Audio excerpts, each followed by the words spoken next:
¿Qué pasaría si todo lo que aprendiera sobre María Magdalena no fuera más que un engaño meticulosamente inventado? Una narrativa tan poderosa que fue sofocada no por casualidad, sino por una estrategia deliberada. ¿Qué pasaría si esas imágenes que nos enseñaron a venerar como si fueran de la Virgen María en realidad contuvieran pistas de una historia oculta, tal vez vinculada a la Magdalena y a un linaje sagrado? Para la mayoría, esto sería impensable, incluso blasfemo. Pero en un mundo plagado de engaños, la verdad siempre encuentra una manera de sobrevivir, no solo en las sombras, sino ante nuestros ojos. Hace casi 2000 años, María Magdalena quedó reducida a un papel secundario, una pecadora arrepentida, una mujer cuya memoria fue empañada por la misma institución que juró proteger la luz. Sin embargo, los evangelios perdidos, aquellos que la Iglesia romana quemó o prohibió, cuentan una historia completamente diferente. Revelan a Magdalena no como una marginada sino como la compañera más cercana de Cristo. La persona en quien más confiaba para transmitirle sus enseñanzas más profundas, la que despertaba la envidia de Pedro. Ella no era solo una discípula, era el espejo de lo divino femenino, quizás una de las piezas más esenciales de esta narrativa sagrada. Una historia que intentaron ocultarte. ¿Por qué fue silenciada? ¿Por qué, durante generaciones, fuerzas poderosas se han esforzado por borrar su legado, distorsionar su imagen y enterrar su sabiduría bajo capas de dogma y negación? Prepárate para ir más allá de lo que siempre te han dicho. Exploraremos textos prohibidos y enseñanzas esotéricas, historias que redefinirán todo lo que creías saber sobre la Magdalena, Cristo, la Iglesia primitiva e incluso la espiritualidad. Para comprender verdaderamente a María Magdalena, es necesario retroceder en el tiempo, a la antigua Magdala, una tierra bajo dominio romano, al borde de una revolución espiritual. En ese momento, Jerusalén estaba en ebullición. El aire estaba cargado de rumores sobre los milagros del Mesías y la llegada de una nueva era de luz. En este mundo, las mujeres deberían permanecer silenciosas, invisibles, asfixiadas por las leyes y las tradiciones.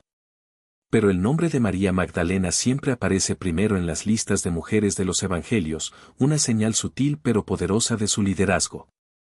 Así como Pedro encabeza a los discípulos varones, Magdalena es la figura central entre las mujeres.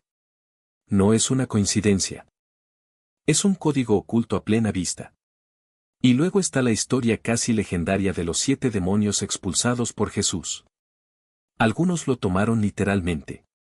Otros lo vieron como una transformación simbólica. Pero ¿y si estos 7 demonios no fueran marcas del pecado, sino las 7 sombras que toda alma debe enfrentar? ¿Y si Magdalena fuera la primera en superarlos? A través de esta profunda purificación, ella se convirtió en el vaso preparado para recibir las más elevadas enseñanzas de Cristo. En tradiciones espirituales más antiguas, la transformación a menudo estaba simbolizada por la serpiente o el dragón, una fuerza de sabiduría, curación y poder espiritual. La serpiente no siempre representó el mal, sino la guardiana de lo sagrado, la chispa del despertar que surge en nuestro interior. Algunos dicen que los 7 demonios de Magdalena no fueron castigos, sino el cruce de 7 velos, 7 capas de sombra, como la serpiente que se desenrosca al ascender. Cuando miramos más de cerca, nos damos cuenta de que la historia de María Magdalena hace eco del mismo patrón mítico, purificación, despertar y rescate de un poder olvidado. Un poder que, en muchas culturas, estaba ligado a lo divino femenino. En todos los evangelios canónicos, la Magdalena está presente en los momentos más cruciales. Ella permanece al pie de la cruz cuando otros huyen. Llora ante la tumba, negándose a perder la esperanza.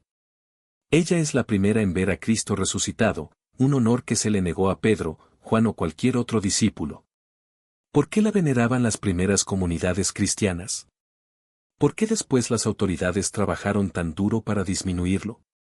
Las respuestas están enterradas en textos que apenas se conservan, fragmentos de papiro rescatados de las arenas del desierto, líneas de escritura copta escondidas en vasijas, historias susurradas entre místicos y gnósticos. En el Evangelio de María no encontramos una mujer caída, sino una maestra, una líder. Cuando los discípulos se pierden, es Magdalena quien los consuela, quien orienta sus corazones hacia el bien. Cuando dudan, ella es quien les revela los misterios más profundos. Magdalena incluso ungió a Jesús antes de su muerte, un acto ritual tan poderoso que el mismo Cristo declaró: donde quiera que se predique este evangelio en el mundo, lo que ella hizo será contado en su memoria. Sin embargo, de alguna manera su sabiduría y su historia casi se perdieron. Detrás de estos textos antiguos corre el hilo de algo más profundo, algo que los primeros padres de la Iglesia, amenazados por su influencia, no podían tolerar. Magdalena no era solo una discípula, era la contraparte espiritual de Cristo, el espejo de lo divino masculino, la guardiana de enseñanzas tan radicales que la ortodoxia emergente no podía aceptar. Enseñanzas sobre la comunión directa con lo divino, sobre lo sagrado femenino, sobre una espiritualidad que no requería sacerdotes, templos ni jerarquías. ¿Qué pasó entonces? A medida que el cristianismo se expandía y consolidaba su poder, se escribía una nueva narrativa.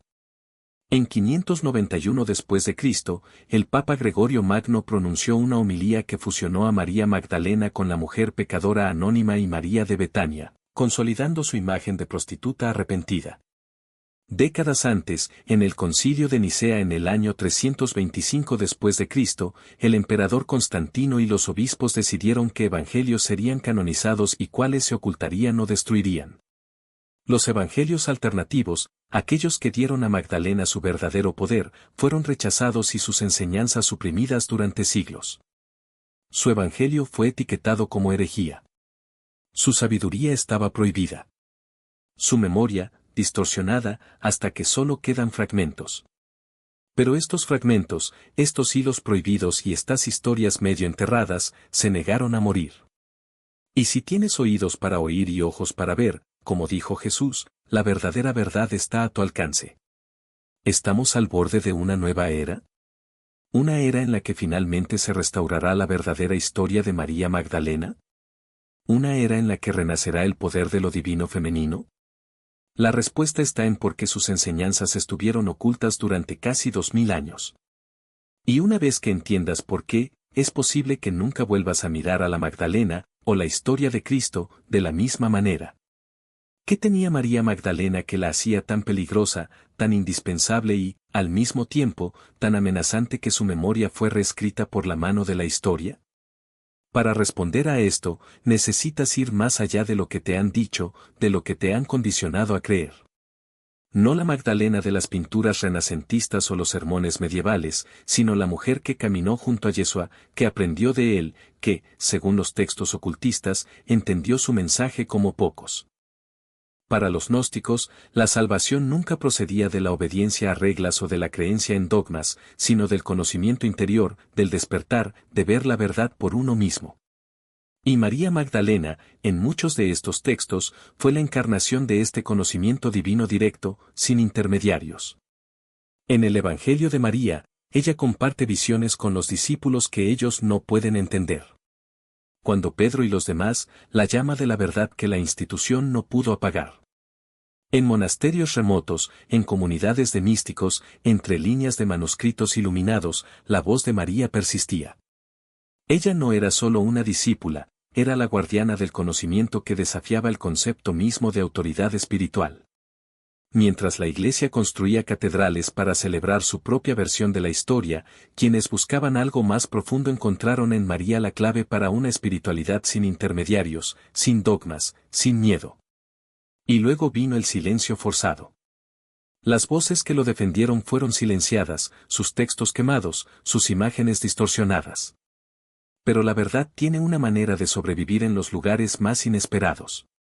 En las leyendas medievales, aparece como la Pécherese penitente, una mujer arrepentida, una narrativa conveniente para quienes querían borrar su liderazgo. Sin embargo, incluso en esta versión distorsionada, algo se resistió. Los artistas, incluso bajo vigilancia, insinuaron su grandeza, en las pinturas, sostiene el jarrón de los ungüentos, símbolo de su sagrada unción, en las esculturas, su mirada es serena, casi desafiante. Y en algunos casos, se la retrata con un libro, el Evangelio que le fue negado. Pero lo que realmente asustó a los poderosos no fue solo lo que María sabía, sino lo que representaba. Una mujer que enseñó a los hombres. Un discípulo que entendió lo que los apóstoles no pudieron. Un maestro que no necesitaba templos para acceder a lo divino.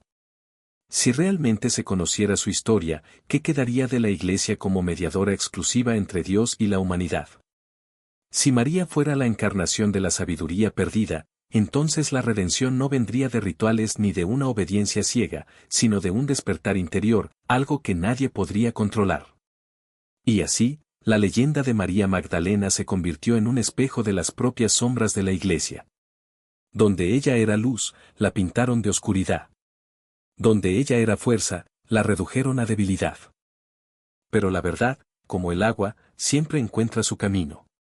En los siglos siguientes, místicas como Hildegarda de Bingen y Teresa de Ávila se hicieron eco de sus palabras sin citarla directamente.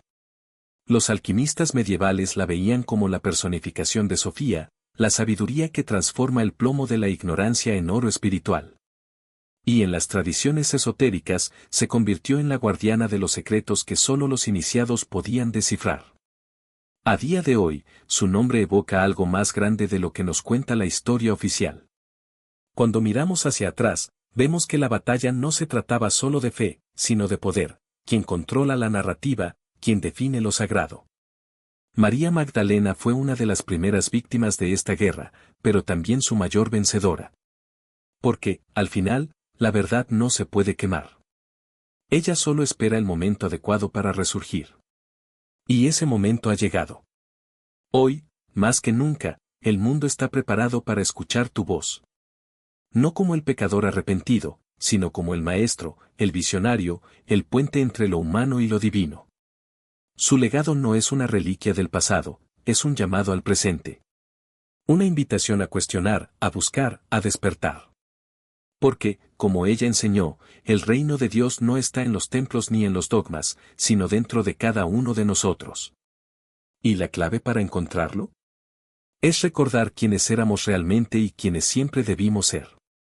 Ella estaba allí, al pie de la cruz, cuando el mundo le dio la espalda, no como espectadora, sino como guardiana del último aliento de lo divino. Y fue a ella, la primera, a quien el resucitado le confió la noticia que cambiaría todo: ve y anúncialo. El apóstol de los apóstoles. El mensajero del amanecer. Mientras los siglos intentaban reducirla a un símbolo de vergüenza, artistas y místicos supieron, en secreto, quién era realmente.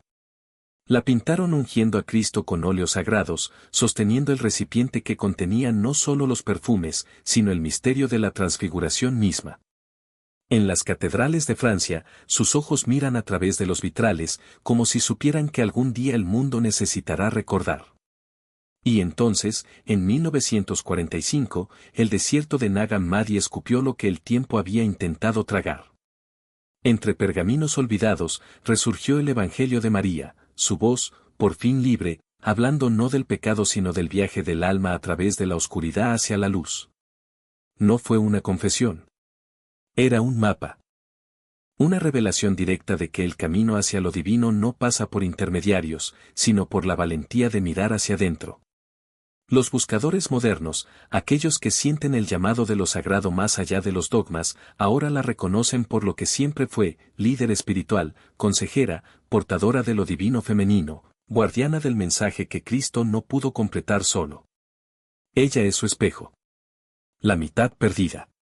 El equilibrio que el mundo todavía pide a gritos encontrar. Su restauración no es solo una corrección histórica, es el regreso de la verdad, el fin de la oscuridad impuesta, el amanecer de una era en la que el conocimiento ya no será privilegio de unos pocos. Porque la historia de María Magdalena nunca fue sencilla. Nunca fue pequeño. Es la historia de la sabiduría oculta, del poder subvertido, de la verdad que sobrevive a pesar de siglos de intentos de borrarla. Ella no era una nota a pie de página. Ella era sanadora, visionaria, guía, reflejo de lo divino mismo.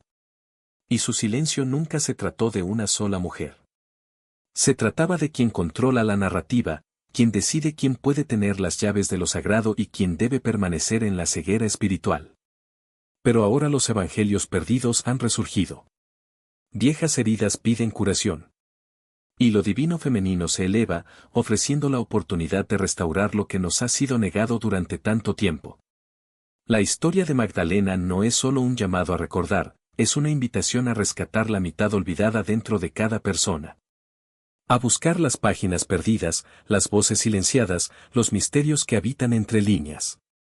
Cuestionar quién se beneficia de las historias que nos cuentan e imaginar cómo todo podría cambiar si nos atreviéramos a mirar más profundamente. La verdad es que su historia nunca fue realmente borrada. Vive en el arte, en las leyendas, en cada alma que siente que hay algo más allá de lo que nos han enseñado. Si lo que descubriste aquí tocó algo dentro de ti, comparte. ¿Cuál crees que fue el mayor secreto de María Magdalena? ¿Cómo transforma tu legado la forma en que ves tu propio camino o el mundo? Si esto te resuena, asegúrate de darle me gusta, suscribirte y ser parte de esta comunidad de buscadores de la verdad oculta. Juntos mantenemos viva la memoria y, al recordarla, nos convertimos en parte de una historia que nunca podrá ser silenciada del todo. El resto es tuyo para descubrirlo.